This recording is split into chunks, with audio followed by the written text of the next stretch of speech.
Hello friends and welcome back to my channel Bengali family in UAE, जहाँ मैं बात करती हूँ यूएई और ट्रैवल से रिलेटेड छोटी बड़ी खबरों की। तो दोस्तों, आज के इस वीडियो में बात करेंगे, अगर आप यूएई वीज़ा में हैं, यूएई वीज़ा लेना चाहते हैं, तो एक चीज़ आपने सुनी होगी जो कि है एब्सकॉन्डिंग केस। बहुत लोगों ने आपने पूछा भी है कि अगर एब्सकॉन्डिंग केस लगता है तो उसको कैसे हटाना है। तो इस वीडियो में डिटेल में बताने की कोशिश करूँगी। आप सबसे रिक्वेस्ट है वीडियो को एंड तक के देखिएगा ताकि पूरा अपडेट आप सबको पता चल सके। तो दोस्तों, एब्सकॉन्डिंग केस बहुत सारी चीज़ों के कारण आपके ऊपर लगता है, ठीक है। विजिट वीज़ा में भी एब्सकॉन्डिंग केस लगता है, यूएई का वर्क वीज़ा के अंदर भी एब्सकॉन्डिंग केस लगता है। डिपेंड करता है कि आपके पास कौन सा वीज़ा है। तो ये एब्सकॉन्डिंग केस आपको हटाना कैसे है। तो सबसे पहला होता है कि आपका एजेंट, यानी कि अगर आप विजिट वीज़ा में आपको एब्सकॉन्डिंग केस लगा है तो आपका जो भी ट्रैवल एजेंट है उससे आप अपना एब्सकॉन्डिंग केस हटा सकते हैं, ठीक है। कंपनी वीज़ा में है तो कंपनी के थ्रू आप अपना एब्सकॉन्डिंग केस हटा सकते हैं। लेकिन बहुत लोग बोलते हैं कि नहीं, हम कैसे हटा सकते हैं किसी एजेंट के अलावा या किसी के थ्रू के, हमको खुद को हटाना है तो कैसे हटाएंगे। तो देखिए, इसके लिए आपको क्या करना है कि ये जो एब्सकॉन्डिंग केस लगता है ना, ये इमिग्रेशन से लगता है आपको। तो आपका जहाँ का भी वीज़ा है, Dubai, Abu Dhabi, Sharjah, Ajman, जहाँ का भी वीज़ा है, आपको वहाँ के इमिग्रेशन में जाना है, ठीक है। इमिग्रेशन में जाने के बाद आपको एक लेटर टाइप करना होगा, जो कि आप टाइपिंग सेंटर से भी करवा सकते हैं, वहाँ से भी करवा सकते हैं।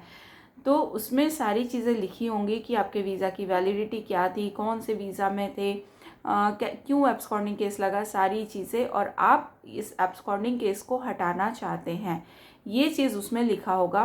तो ये एप्लीकेशन जाके आपको इमिग्रेशन में हटाना है और बोलना है कि आप अपना एब्सकॉन्डिंग केस हटाना चाहते हैं। तो वहाँ से आपको एक लेटर मिलेगा जो कि ओके का लेटर होगा। तब तक आपका हटा नहीं होगा, लेकिन आपने जो सबमिट किया है लेटर, उसका एक रिसीट आपको मिलेगा। वो रिसीट आपको लेकर जाना है तहसील के पास। तहसील ऑफिस में जाएंगे तो आपसे वहाँ पे ना कुछ सिक्योरिटी डिपॉजिट वगैरह ली जाती है। आई थिंक 1200 दिरहम्स का सिक्योरिटी डिपॉजिट होता है, वो आपको वापस मिल जाएगा। जब आपका क्लियर हो जाएगा सारी चीज़, वो आपको वापस कर दी जाएगी। तो वहाँ पे भी कुछ टाइपिंग्स वगैरह का काम रहता है, एप्लीकेशन आपको लिख के देना होता है, और जो आपको इमिग्रेशन से मिला है वो आपको वहाँ पर जमा करवाना होता है। और जैसे ही आप सबमिट कराते हैं, ये प्रोसेस पूरा चालू हो जाता है और इमिग्रेशन और तहसील मिलके आपका जो एब्सकॉन्डिंग केस है उसका फ़ीस वगैरह लेके, जो भी फ़ाइन आपके ऊपर आया है वो लेकर आपका एब्सकॉन्डिंग केस हटा देती है। अच्छा, यहाँ पर प्लस पॉइंट कब होता है, जब आपके ऊपर एब्सकॉन्डिंग केस लगा हुआ है और आपके पास किसी ऑफ़र लेटर है किसी कंपनी का जो कि मोहरे से अप्रूव्ड है, यानी कि मोहरे का ऑफ़र लेटर आपके पास है, आप बोल सकते हैं, या किसी भी कंपनी का ऑफ़र लेटर है, उसको ज़रूर से अटैच कीजिएगा। इससे क्या होगा कि आपका जो केस है वो बहुत जल्दी सॉल्व हो जाएगा और आपका एब्सकॉन्डिंग केस हटा दिया जाएगा।